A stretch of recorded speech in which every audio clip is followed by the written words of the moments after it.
Wagon tragedy സംഭവത്തിൽ നിന്നും അത്ഭുതകരമായി രക്ഷപ്പെട്ട മൈലപ്പുറത്തെ കൊന്നോല അഹമ്മദ് ഹാജിയുടെ വാക്കുകൾ ഇവിടെ കടമെടുക്കാം. എന്റെ 21-ാം വയസ്സിൽ 1921 നവംബർ 3-4 വെള്ളിയാഴ്ചയാണെന്ന് ഉറപ്പാണ്. എന്നെയും ജ്യേഷ്ഠൻ യൂസുഫിനെയും പോലീസുകാർ പിടിച്ചിറക്കി കൊണ്ടുപോയി. മലപ്പുറം MSP ക്യാമ്പിലേക്കാണ് ആദ്യം ഞങ്ങളെ കൊണ്ടുപോയത്. ദിവസത്തിൽ ഒരു നേരം ഭക്ഷണം തന്നു. ശൗച്യം ചെയ്യാൻ ഒരിറ്റ് വെള്ളമില്ല. സ്വന്തം ശരീരത്തിന്റെ നാറ്റം സഹിക്കാൻ കഴിയാതെ ഞങ്ങൾ പലപ്പോഴും ഓക്കാനിച്ചു. ബയണറ്റ് കൊണ്ട് കുത്തിയ മുറിവുകൾ കൊണ്ട് എഴുന്നേറ്റ് നിൽക്കാൻ വയ്യ. ഒരാഴ്ച അങ്ങനെ അവിടെ കഴിഞ്ഞു.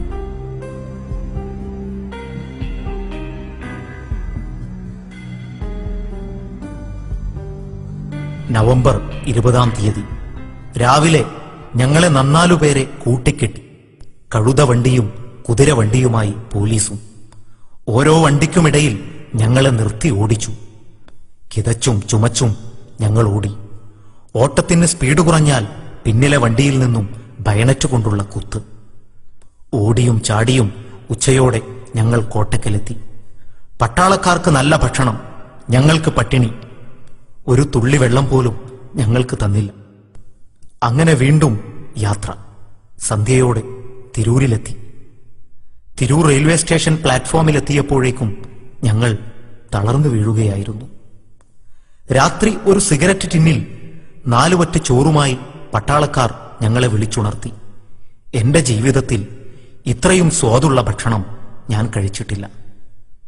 വൈകുന്നേരം 7 മണിയോടെ മദ്രാസ് സൗത്ത് മറാഠ കമ്പനിയുടെ MSM LV 1117 എന്ന് മുദ്രണം ചെയ്ത വാഗൺ ഞങ്ങളുടെ മുമ്പിൽ നിരങ്ങി വന്ന്.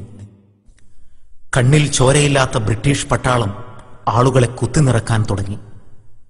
അങ്ങനെ 100ഓളം പേരെ ഒരു വാഗണിൽ കുത്തിനിറക്കി. തലയിണയിൽ ഉന്നം നിറക്കുന്ന ലാഘവത്തോടെ തോക്കിൻ ചട്ടകൊണ്ട് ഞങ്ങളെ അമർത്തി വാതിലടച്ച് ഭദ്രമായി കുറ്റിയിട്ടു. കൂരാക്കൂരിരുട്ട്. അകത്ത് കടന്നവരുടെ കാലുകൾ നിലത്തമർന്നില്ല. ഒറ്റക്കാലിൽ മേൽക്കുമേൽ നിലം തൊടാതെ ശ്വാസം മുട്ടാൻ തുടങ്ങി.